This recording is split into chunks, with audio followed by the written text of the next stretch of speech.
Cinema రంగంలో గ్లామర్తో మెప్పించడం ఒక ఎత్తైతే నటనతో ప్రాణం పోయడం మరో ఎత్తు. ఆ రెండింటినీ సమపాళలో రంగరించి నేషనల్ క్రష్గా ఎదిగింది రష్మిక మందన్న. కేవలం అందంతోనే కాకుండా చేసే ప్రతి పాత్రలో పరకాయ ప్రవేశం చేస్తూ కోట్లాది మంది హృదయాలను గెలుచుకుంది. అందుకే నేడు అగ్ర దర్శకులు, అగ్ర నిర్మాతలు ఆమె కాల్ షీట్ల కోసం క్యూ కడుతున్నారు. కమర్షియల్ సినిమాలతో స్టార్ హోదాను అనుభవిస్తున్న రష్మికలో ఒక అద్భుతమైన నటి దాగి ఉంది. ఆ నటిని మరో మెట్టు ఎక్కించేందుకు సిద్ధమవుతున్న చిత్రమే మైసా.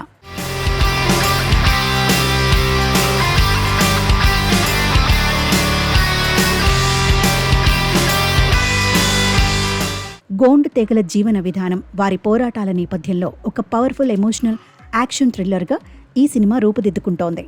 ఈ కథ వినగానే రష్మిక ఎంతో ఉత్సాహంతో ఓకే చెప్పడమే కాకుండా ఈ పాత్ర కోసం తనను తాను పూర్తిగా మార్చుకుంటోంది. సామాన్యంగా హీరోయిన్లు గ్లామర్ పాత్రలకే ప్రాధాన్యత ఇస్తుంటారు. అయితే రష్మిక మాత్రం రూటు మార్చి ఒళ్ళు హోనమయ్యేలా శ్రమిస్తోంది. ప్రస్తుతం ఆమె బ్యాంకాక్లో కఠినమైన శిక్షణ తీసుకుంటున్న సంగతి చర్చనీయాంశంగా మారింది. ప్రతిరోజు ఏకంగా 8 గంటల పాటు ఫిజికల్ ట్రైనింగ్ తీసుకోవడం అంటే సామాన్యమైన విషయం కాదు. శరీర దృఢత్వం కోసం, యాక్షన్ సీక్వెన్స్లలో ఒరిజినాలిటీ తీసుకురావడం కోసం రష్మిక పడుతున్న ఆరాటం చూస్తుంటే ముచ్చటేస్తోంది. ప్రొఫెషనల్ ట్రైనర్ల పర్యవేక్షణలో ఆమె చేస్తున్న ఈ విన్యాసాలు సోషల్ మీడియాలో వైరల్ అవుతున్నాయి. ఈ కష్టం చూస్తుంటే మైసా చిత్రం ఆమె కెరియర్లో ఒక మైలురాయిగా నిలవడం ఖాయమనిపిస్తోంది. కేవలం స్క్రీన్ మీద కనిపించడం మాత్రమే కాకుండా ఆ పాత్రకు కావలసిన ఆకృతిని సొంతం చేసుకోవడానికి ఆమె చూపిస్తున్న అంకితభావం అద్భుతం.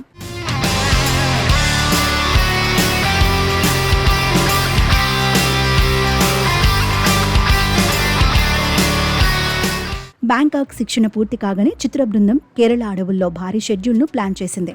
సుమారు 16 రోజుల పాటు సాగే ఈ షూటింగ్లో కీలకమైన యాక్షన్ సన్నివేశాలను చిత్రీకరించనున్నారు. ఈ సినిమాలో యాక్షన్ కొరియోగ్రఫీ చాలా వైవిధ్యంగా ఉండబోతోందని సమాచారం. ఇప్పటి వరకు రష్మికను సాఫ్ట్ క్యారెక్టర్లో చూసిన ప్రేక్షకులకు ఈ సినిమాలో ఆమె చూపించబోయే ఇంటెన్స్ అవతార్ ఒక పెద్ద సర్ప్రైజ్ అని చెప్పాలి. రచయితలు సైతం ఆమె బాడీ లాంగ్వేజ్కు తగ్గట్టుగా పదునైన డైలాగులు, సన్నివేశాలను సిద్ధం చేశారు. ఈ పవర్ఫుల్ ఫీమేల్ సెంట్రిక్ మూవీ ద్వారా రవీంద్ర పుల్లే దర్శకుడిగా పరిచయం అవుతున్నారు. జేక్స్ బిజోయ్ అందిస్తున్న నేపథ్య సంగీతం ఈ యాక్షన్ డ్రామాను మరో స్థాయికి తీసుకెళ్లనుంది. అన్ఫార్ములా ఫిల్మ్స్ సంస్థ ఎక్కడా కాంప్రమైజ్ కాకుండా ఈ చిత్రాన్ని నిర్మిస్తోంది.